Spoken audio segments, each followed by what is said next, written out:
Krishna Radhe Radhe. Welcome to religion of সনাতন channel. আসলে এই বছরই শেষ, এই বছরে আর কোনো একাদশী আছে?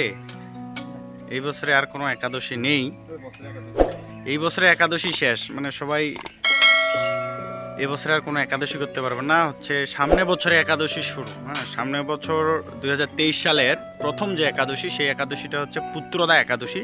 সেটা হচ্ছে 2 জানুয়ারি, 2রা জানুয়ারি, মানে জানুয়ারির 2 তারিখে হচ্ছে পুত্রদা একাদশী। এটার পালন হচ্ছে পরের দিন, হ্যাঁ, 6টা 32 মিনিট থেকে 10টা 8 মিনিটের মধ্যে। তো এখন আমাদের সকাল সকাল অবশ্য রান্না হয়ে যায়। তো ভগবানের জন্য রান্না হচ্ছে, রান্নায় সাহায্য করতেছে হচ্ছে আমাদের অনন্ত প্রভু। হরে কৃষ্ণ। আচ্ছা অনন্ত প্রভু, একাদশীর দিনে আপনি কি কি গ্রহণ করেন? একাদশীর দিনে আপনি কি কাজ করেন? হরে কৃষ্ণ, বলেন একটু। হরে কৃষ্ণ। একাদশীর দিনে আমি এই অনেক সকালে ঘুম থেকে উঠি, ব্রহ্ম মুহূর্তে উঠে চান করে মঙ্গল আরতি করি। দুপুর পরে ভগবানের এই ফল বা সবজি রান্না করে ভগবানের ভোগ নিবেদন করে সেটা প্রসাদ রূপে পাই।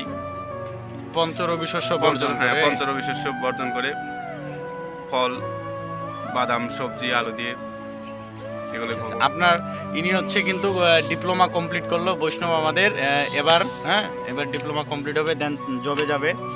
তো আপনারা যারা এই ভিডিওটি দেখতেছেন অবশ্যই অবশ্যই কি একাদশী ব্রত পালন করবেন এবং ধর্মীয় পথে চলার চেষ্টা করবেন। আসলে ধর্মহীনা মানুষও পশুই সমান মনে হয়, এরকম একটা বিষয় যে ধর্মহীন মানুষ আসলে পশুর সমান। আচ্ছা, পশু আর মানুষের মধ্যে কোনো পার্থক্য নাই যদি না সে ধর্মীয় জীবনযাপন করে আর কি। ঠিক আছে, তো আমাদের এটা হচ্ছে সন্তোষ প্রভু। হরে কৃষ্ণ। আপনারা তো চিনেনি, জানেনি। তো অবশ্যই অবশ্যই আপনারা চেষ্টা করবেন একাদশী ব্রত পালন করার। তো 2রা জানুয়ারি অবশ্যই পুত্রদা একাদশী, আপনারা সবাই পালন করার চেষ্টা করবেন। আর পুত্রদা একাদশী এই জন্যই, হ্যাঁ, যাদের পুত্র সন্তান কামনা করে আর কি, তারা যদি ব্রত পালন করে তাহলে তাদের অবশ্যই অবশ্যই পুত্র সন্তান লাভ হবে এবং সে অনুযায়ী কর্ম করতে হবে। হরে কৃষ্ণ।